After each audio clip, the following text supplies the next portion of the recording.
Hello and welcome to today's event showcasing females in Formula One. And today our host will be Amy, who is a member of the Girls on Track in UK. And over to Amy. So, hi everyone and welcome to this webinar today.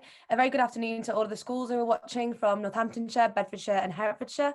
It's really great to be streaming this webinar live for you today. So I hope you're all really excited to get going and meet two very interesting people who work in Formula One. But first, if we can just have some housekeeping rules.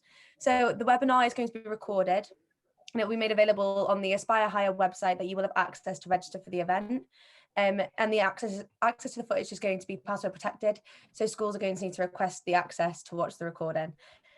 Please use the Q&A function if you're here with us live today, and we can answer as many questions as you have for the ladies that are joining us. So now a little bit more about the event itself and the people who have been able to make all this happen. So Girls on Track UK is a programme run by Motorsport UK and the FIA with the aim of inspiring, encouraging and supporting more women and girls into the roles within motorsport and stream in general. So we are delighted to be collaborating today with the University of Northampton and Williams F1 to be able to showcase and highlight some of the incredible women who work behind the scenes every single race weekend. And we really hope that hearing from these ladies today is going to inspire you to try to make a career out of this in the future and to pick careers within motorsports. So that's me done. So just let's get started. First, I'll just say a little bit about me. So I'm Amy and I'm a systems engineer from the University of Warwick. I competed in the F1 in Schools competition, so I had a bit of a strange way into motorsport, but I'm still trying to get my foot in the door and get the career going. So we're going to welcome Chloe and Claire from Williams F1. So hi. Hi. If I can just start with asking Claire, do you mind telling us what you do and what your general background is, how you got to where you are today? Yeah, no problem. So I'm Claire Sibley. I'm head of quality and manufacturing engineering here at Williams F1. And my journey into, so what I do on a day-to-day basis, my role involves sort of connecting between our engineering teams and our operations teams. Our engineers are there to kind of design and create the parts that we want to make the car out of. And our operations teams are the ones that actually manufacture those parts and get them to the race team. And so I bridge that gap between the two, making sure what is designed is kind of designed, it is made correctly and in the most efficient way possible so that we can get it to the track as quickly as possible. But my background, I kind of studied science at school, GCSEs and A-levels, and then went on to university and studied material science. Which is a kind of science you don't formally study at school, but incorporates a lot of the kind of practical sides of chemistry and physics. So you do bits and pieces of it. And it's about understanding how the things around us and the materials work and allow them to behave as they do so that we can use them in their applications. Once I'd studied that for 4 years, I decided that I really enjoyed it and I loved learning and I wanted to see if I could do that as part of my job. And when I applied for various graduate positions, I got a role at Mercedes High Performance Powertrains as a materials engineer. So they are the company that manufacture the engines that run in 6 of the Formula One cars, or 8 now, on the track. So they are run, we're here at Williams, obviously for Mercedes, for Aston Martin and for McLaren. And so I was there for 6 years. And then 5 years ago now, I joined Williams in the materials group. And 18 months ago, I moved into the role that I'm in now. Very good. And what about you, Chloe? What's your background? What do you do on a day-to-day basis? What's your role? So I am one of the race team spares coordinators. So I, from the job title, coordinate parts. So make sure that the mechanics have everything they need to build the car, make sure it's all in life, make sure it's all healthy to run, and then the back end of that as well. So everything that comes off the cars, we send it back for service, make sure it's all back at the factory ready for the next race. My background is a little bit different to most generic routes into Formula One. So I studied science at GCSE and partially through college. And then to start off with, I wanted to be a vet, and that turned out completely wrong for me for whatever reasons. But then I left and I studied a retail degree. So I worked in retail for a long time. And through that, I learned that I loved operations and that I really thrived in that background. So I ended up working in automotive through operations. And then from there, my career has just snowballed from automotive Multimatic, which is an engineering company, to House F1 team, and then now to Williams F1 team. So not always the engineering degree background, but it's not unobtainable. Yeah, am I right in you're at the track right now, aren't you, Chloe? I am indeed. How's that going? Has it been a stressful one? Has it been a lot of work? Yeah, I'm guessing you guys would have seen the headlines from last weekend. Unfortunately, we had a few engine problems, so we've been trying to fix that this morning, rebuilding the cars for this week. So lots of parts being handed out and parts coming back from the factory that have been serviced and checked over. So yeah, very frantic morning. Busy times. I just want to ask Claire, if you weren't going, like Chloe said that she wanted to be a vet, if you weren't going to do F1, what do you think you would have done? Or if you weren't going to do engineering in general, how do you think where else would you have gone? It's a really good question. I don't really know. I think in some ways I've never necessarily had that dream beyond a few years. I know some people do, and it's right for some people, but I've tended to kind of work sort of, a few years in advance. So I didn't really think about what I wanted to do after university until my last year of university. And even then I took a year off. I didn't apply for jobs in my last year. I took a year out afterwards and spent some time trying to consider what I wanted to do. So I think looking back, I actually did art alongside my sciences, which is obviously not the usual combination, but I really love the art side. And obviously we do capture it in the name of STEAM now as well, rather than just referring to STEM. And I think they can pair really well. So yeah, there was part of me that potentially wanted to be an architect. So I think that might be the other bit that could have incorporated the science and the art. Yeah. Very good. And so say you were saying that you only think a couple of years in advance. If I was to challenge you now and say in 10 years time, what do you see yourself doing, or where do you see yourself in the company? Claire, if you want to. I think I've kind of I do have dreams, and I've kind of learnt, my role now involves quite a lot of management. So I kind of have a team I still have 4 people reporting into me, but underneath that there's another kind of 15 people. And I've really learned that I really love management. I love developing people, and that's something that you probably wouldn't find out until you start working, and it isn't for everyone.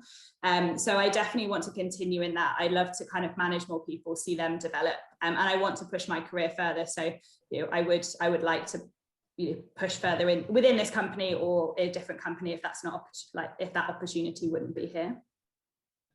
And what about you, Chloe? Do you have any big team principal dreams? Oh, 100%. I would love to be the next Claire Williams. I'm sure everyone in motorsport would.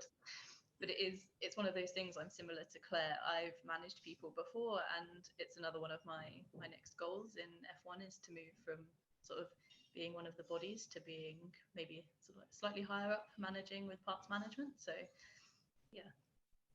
Well, I've just noticed that we've been joined by another member of Williams. Hi, Mia. How are you? Hi, I'm good, thanks. Sorry I'm late. That's okay. You just didn't pop up on my screen for some reason. Do you just want to introduce yourself and give us a bit of background? Okay, yeah. Hi, I'm Mia. I'm an apprentice in the composites department of Williams Formula One. This is my first year, and it's mostly been at college so far, but we have been into work and really enjoying it so far. So what do you do on a day-to-day basis? You get into work, and then what's the first thing that's going to be on your desk, or what is your favorite task that you get to do that you have done so far? So we make the parts, and 80% of the car is carbon fiber, composites. And so you get a design, and then you go in and you trim it and then laminate it, and then put it in the oven. I really enjoy doing the laminating. I think a lot of the rest of them enjoy doing the trimming. So at least I get to do that because everyone else does the rest of it. So yeah, what about you, Claire? What happens when you go into work? What's the first thing on your desk in the morning? What task do you really want to be there? Do you have any particular favorites or things you don't like doing? I love this question because everyone's like, what do you do all day? It varies massively day to day, and usually will be depending on what emails have arrived first thing in the morning as to what I need to respond to. So yeah, it can be really different. It depends on, if after a race weekend, if we've had a problem at the track, then there might be some faults to investigate and work out kind of what happened, and if there's anything the quality department need to do to support that.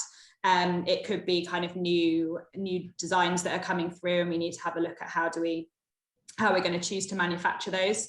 And then obviously with the management side, and that's probably the hardest bit, and the bit that's kind of less easy to deal with, is if you've got any kind of like people challenges or kind of things happening there, that that's probably the most challenging bit of the role, but it is really satisfying once you can kind of fix them for people as well. Sana, do you have any questions for the ladies that you'd like to ask? Yeah, well, I think it'd be great to know what it's like being a female in this industry, and how it's been and how it's changed and progressed over time. Are there more women working in this environment? And, what is it like? What was it like to begin with? And I'll ask that to Claire, and then maybe the others can share their experience too. Yeah, no problem. So yeah, it's definitely, we're still few in numbers, but we are getting more.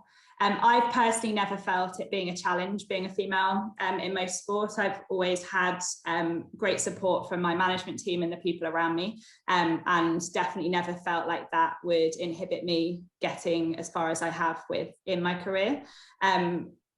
But I do potentially feel quite lucky in that. I know it's not always as easy for everyone, depending on who you've got around you. But I think, seeing kind of Mia, and I'll let Chloe talk about her experience at the track, but we have started to see many more females in the track environment, in a, actually hands-on on the car, or kind of in the engineering roles, as opposed to traditionally we would have had a lot in the marketing teams and the events teams that go to the track, but maybe not so many kind of working directly with the car. And we've got female apprentices coming through, and a lot of our kind of junior graduate design engineers are female as well. So I think the pipeline is working, but we just have to kind of wait for them to be able to get into the kind of higher positions, which just comes with time as well. That sounds excellent. It's good to know that there's more women working in this industry. What about you, Chloe? How was your experience? Yeah, so going to another team, working at House, it's a much smaller team. So where at Williams there's hundreds of us, at House there were maybe 200. So again, the ratio of women to men was a lot smaller, and I have to say it was quite daunting, because I was the only female on the race team. So you're sort of 1 versus 60, but they welcomed me with open arms, and I developed my career there really with the help of those boys. And then coming to Williams again, there's so many strong, empowering females in this company, Claire being one of them. I mean, we have a female engineer here, so you'll see her often on the TV in the Centre Island engineering. And I have to say, I went down to the weighbridge last week. So during qualifying, when the cars get cooled in, we basically push them off of the weighing scales. And then I tell the driver to go to P2, we tell them to crank the engine, and then we cool them out of the box. When I went down there last week, there were 2 females down there, which it's incredible, but that's just normal. It's not weird to go down there and think, oh, there's another girl here. It's just, oh look, there's a few girls here. Like, it's nice, and it's nice to have that community as well, because you tend to walk up down the pit lane and we all know each other, and yeah, it's really nice. Excellent. We've got another question that's come up. It's what made you decide to do this job? What influenced you to go into this industry? Was it something that happened at school, or was it somebody that inspired you? If I pose that to Mia first, and then we can ask the others too. Okay. My uncle runs a Formula 2 team currently, and has always been quite interested in racing. My granddad ran a Formula 2 team, so always sort of just grew up around it. Never ever considered it as a career option until about a year ago. And I just thought, if I'm going to go into making cars or into any kind of engineering, what's more fun than being able to watch a race and go, I did that, that's faster because of me. And watching results instantly is so much more satisfying, and it makes everything feel much more worthwhile. It's quite motivating towards what you do, I think. Yeah. That's excellent. And what about you, Chloe? What made you want to do this? Always had a massive passion for cars, again, mainly from my family. So both of my parents and my grandparents have always been into racing, into Formula One. I've watched it from a really young age, and it was kind of a pinch me moment, if I'm being honest. When I was working in automotive, I saw the F1 job come up and I applied for it, got the interview, and when I got the job offer, it was just, yeah, what a great opportunity. And like Mia said, if you're going to go into racing, then you may as well try and aim for the top. You know, any entry level, absolutely amazing. As soon as you get that sort of on-car experience, I think there's nothing to compare to it. And that's where it came from for me. When I worked with the race team at Multimatic, I loved every second of it. So, yeah. Excellent. What about you, Claire? So yeah, mine definitely didn't come from a kind of passion for Formula One. I think I'm maybe in a minority, but yeah, I kind of wasn't that interested in it. My family aren't particular fans, so I didn't watch it as a child or anything. For me, it was about the working in the field that I studied. I really wanted to use what I'd learned at university in a practical application and get to use that in my job, because I loved what I'd learned and I wanted to see if I could continue learning more about it. And so that was what made me apply for a variety of jobs. And it just so happens that kind of the Formula One was the one I chose. But in the end, kind of having worked in it now for coming up 11 years, it's addictive, and I think it actually fits really well for me. I love the balance. It's not for everyone, but I love the balancing multiple different projects at the same time. I love the pace of work. I love kind of potentially seeing a design today and being able to know you can get that to the car for the race in 2 weeks' time. So yeah, having fallen into it, I think it's kind of the right career for me, and kind of I'm not sure I could see myself working anywhere else. But yeah, it wasn't a kind of passion for Formula One that got me there in the first place. That sounds excellent. I'm just thinking in terms of a student's perspective, if they are, you know, thinking about going into this industry, what kind of, you know, what is the best way for them to get their foot in the door? What kind of things should they be doing outside of school, or work experience should they be looking for to help them, you know, get their foot in the door in this industry? And if I pose that to Chloe first. Yeah, no worries. So I think from a younger age for me, I really loved working at Multimatic, which was automotive engineering. I got to see every step of the beginning of the build, the design release, the production, and that really sort of drove me into where I am now. So getting that experience and that exposure to every possible entry into motorsport or into engineering, I would say massively helped me, because it helped me pinpoint what I really loved and where I really thrived. And it's helped to today, where I just enjoy my job and I absolutely love it.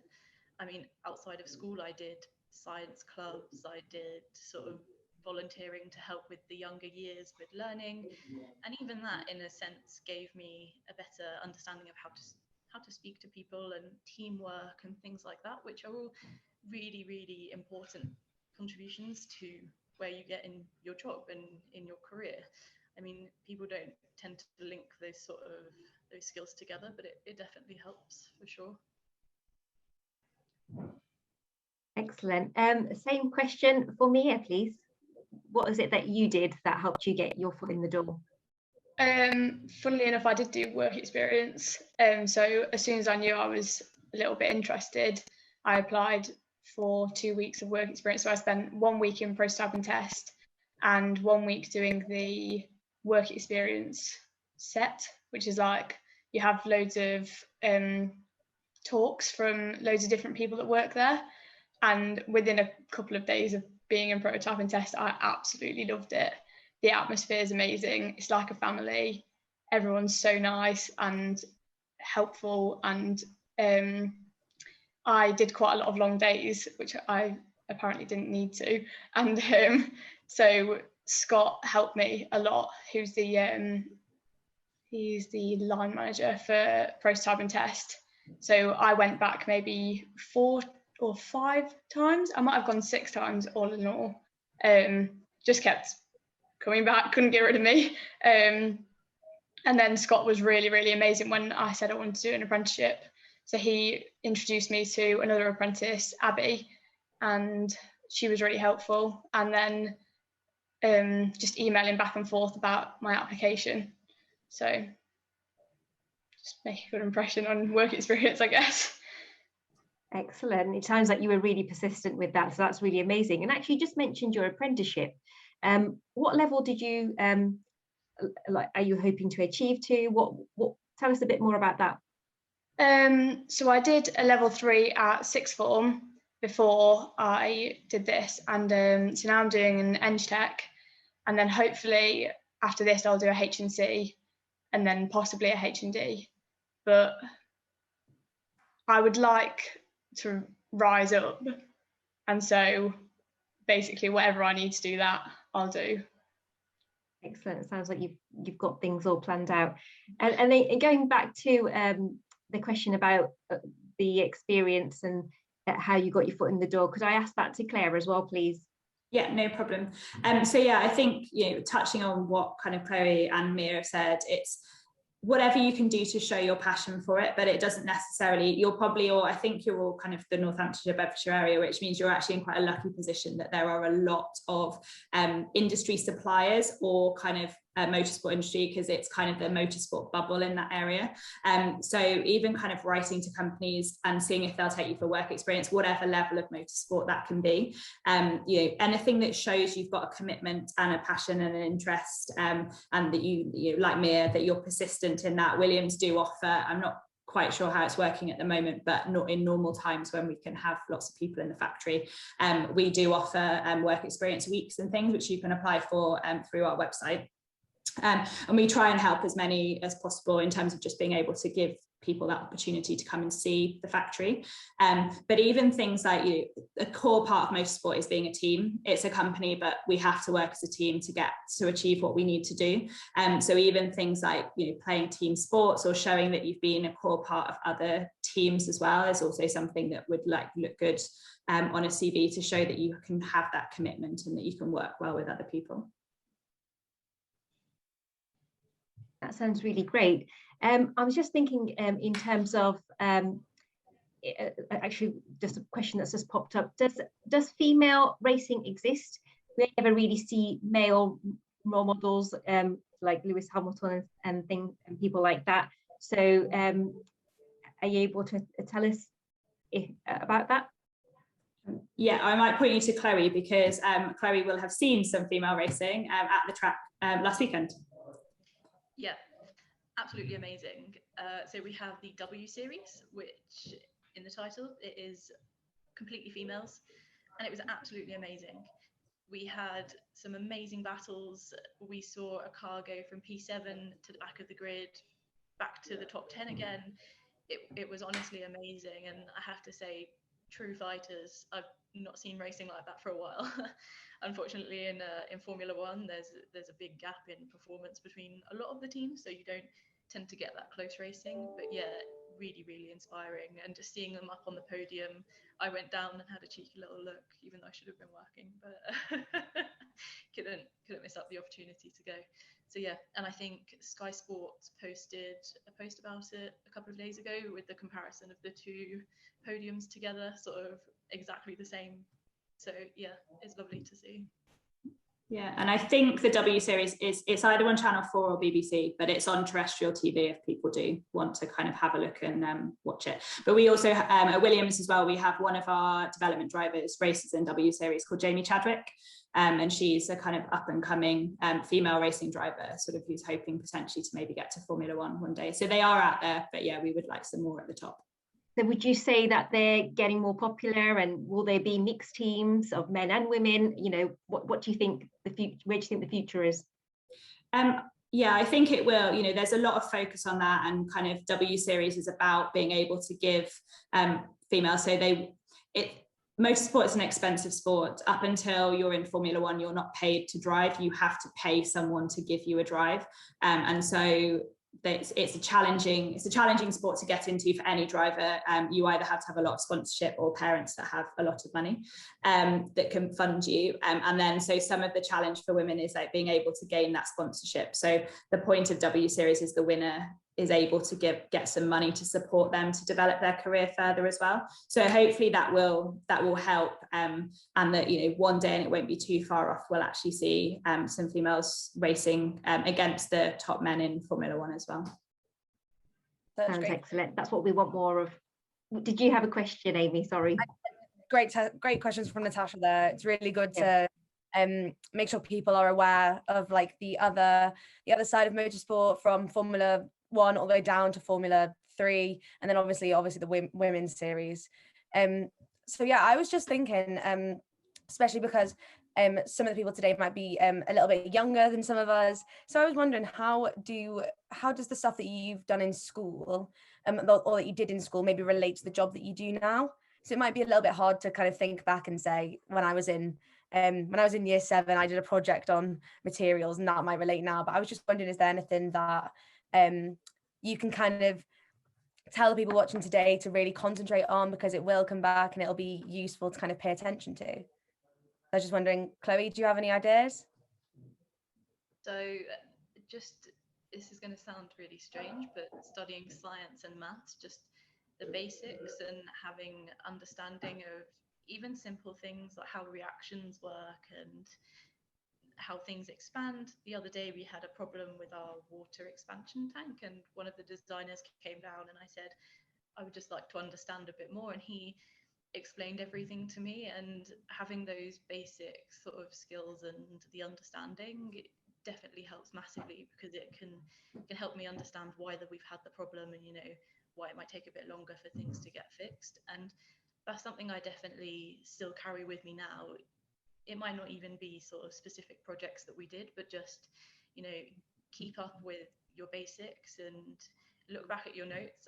It sounds really stupid, but I look back at stuff now, like notes I made during my A levels, that it's things that you will carry on using throughout your life. Maybe not specifics, like I said, but just that basic background.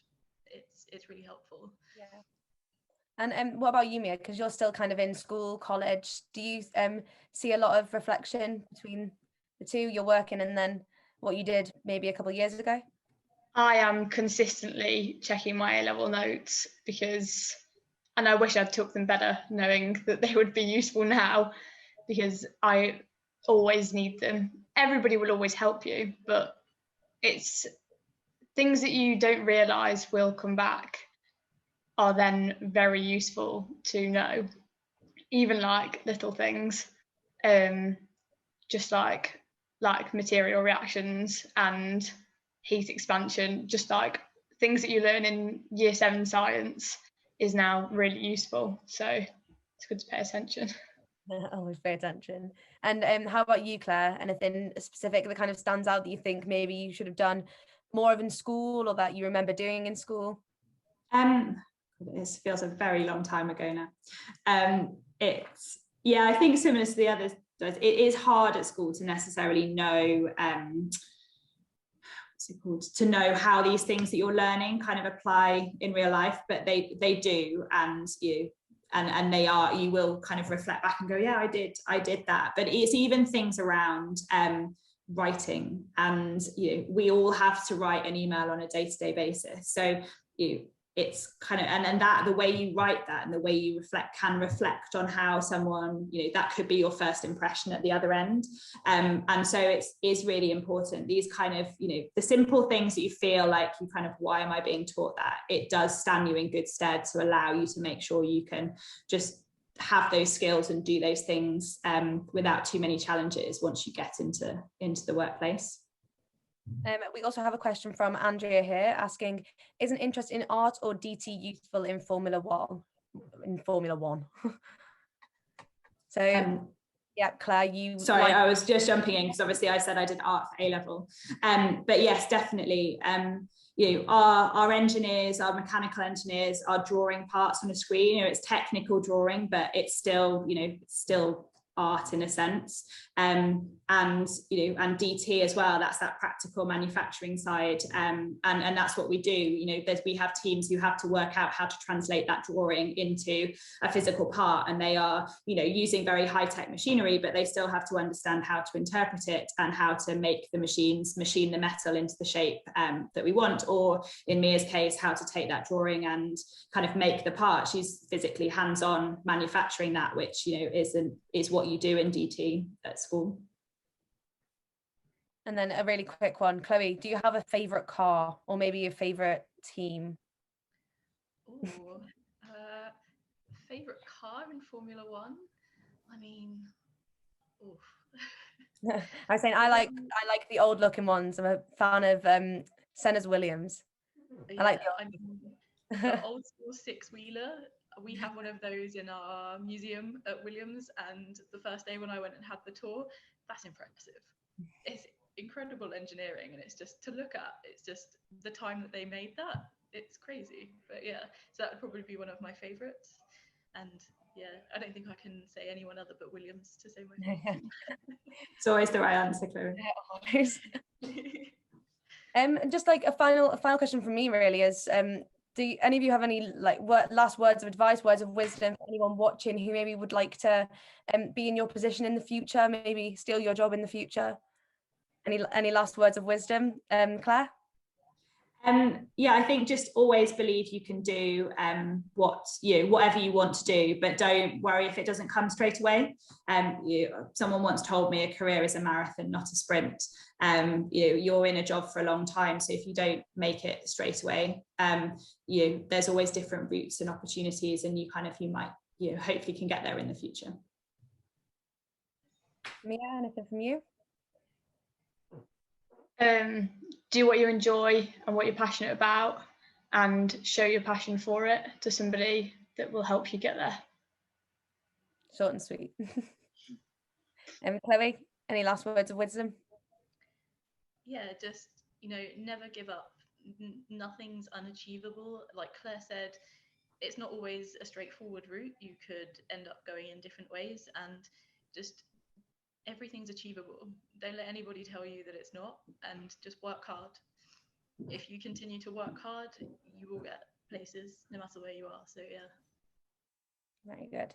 Very inspirational, I must say. Senna, do you have any last questions that you might want to ask? Or I've just seen one in the chat, and they want to know, does a Mercedes engine work as well as it could?